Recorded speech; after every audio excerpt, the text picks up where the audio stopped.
Tippy time my damies, Top Cat here and welcome back to the channel. I know a lot of y'all swell at the sight of Consecration's replayability and AoE, but I tried the reworked point contact cannon braces with Thunderclap, and as we're only halfway through a Stasis and Arc Surge season, I recommend giving it a crack for yourself.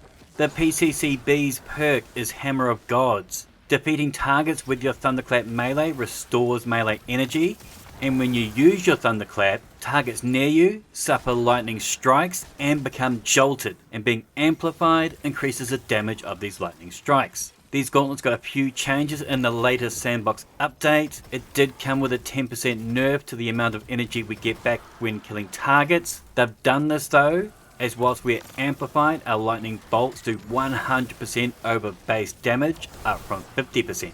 Meaning we don't always have to line up that perfect kill, as a little arc storm that forms around us will do tons of damage.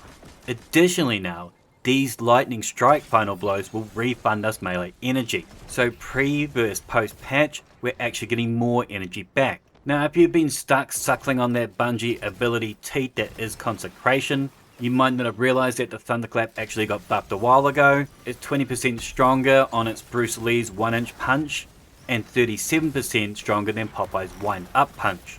Our tap and pop melee at base does 38k, and spun up this does 67,000.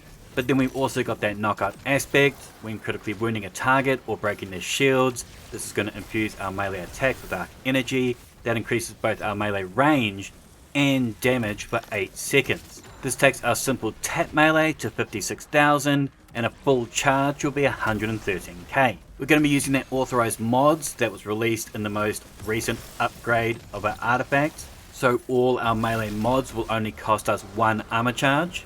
When charged up, this is going to give us 28% of our melee back with 1 melee kickstarter. I'm running 2 heavy-handed mods so we can make an orb of power on our melee kills every 5 seconds. This way we can make an orb off of that Thunderclap, and when we're frenzied up with our knockout punches. Additionally, with Invigoration, when we pick up these orbs, we get a 10% cooldown on our melees. A really great artifact mod this season is the thick of it. Our rapid final blows whilst we are surrounded grant us armor charges.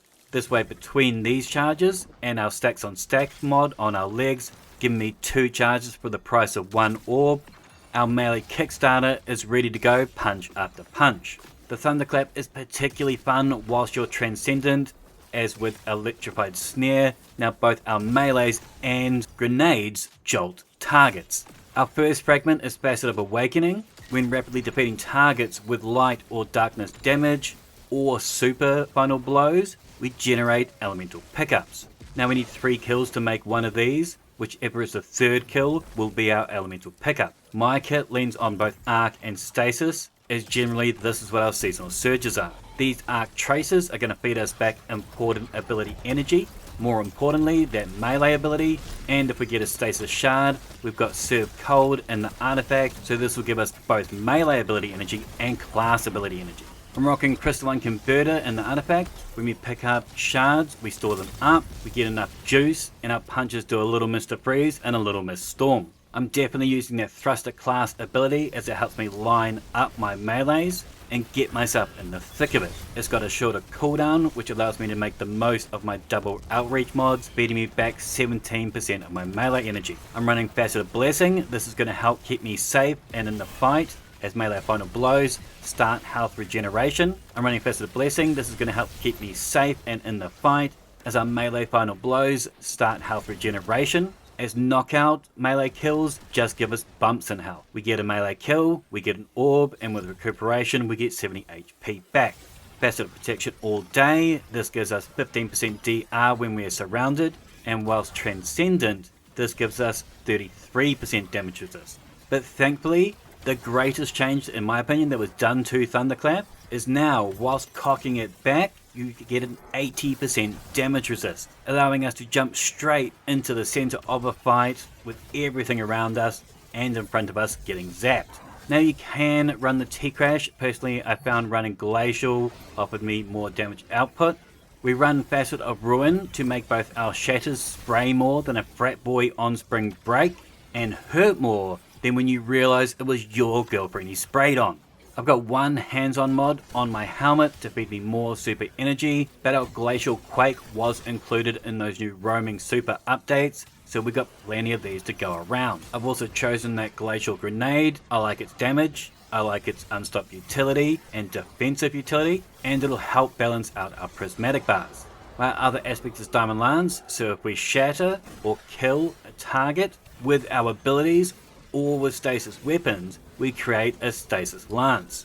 Whether you yeet it or slam it, this is an amazing tool that helps control the pace of the fight. On top of which, it's paired greatly with command, so you can fold in your gun skills seamlessly into your ability span.